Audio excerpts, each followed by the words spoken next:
İstəyirsensə dərya gəzdirim sənə, dəvə istəyirsənsə səhra gəzdirim sənə, bir dənə hədiyindən dünya gəzdirim sənə. Fırladım Paris'dən London'la Washington'la kimi, fırladım Paris'dən London'la Washington'la kimi. Şəhəri dahi çağırmışam dəstəyəmən, varam bu xoş arzuya, varam belə istəyəmən. İstəyən varsa tıram mehmanı 500 göyəmən. İşlədim Moskvada qarpızın sezonla kimi, İşlədim Moskvada qarpızın sezonla kimi. Hələ indi başlayır bax bugünün sonuna kimi.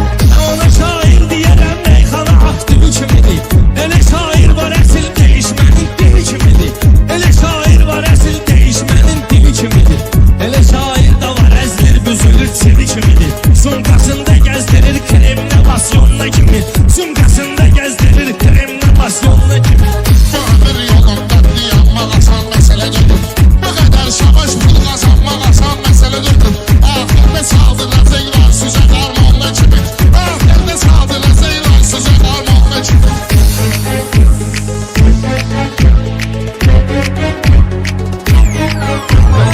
Bunlar sözünü deyibdir şirin ay kardeşler, el savun ki təbi gəlsin şirin ay kardeşler.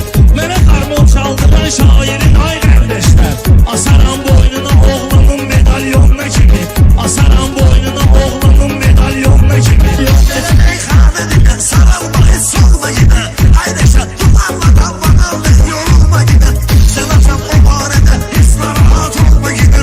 Aeroportda qoymuşam bagaja saksafonla kimi, aeroportda qoymuşam bagaja saksafonla kimi. Hələ indi başlayır bax bugünün sonuna kimi. Mehman zelanda salış yaxşı qafiyə qurguna, meyxana meydanına risk eləyib buyur günə.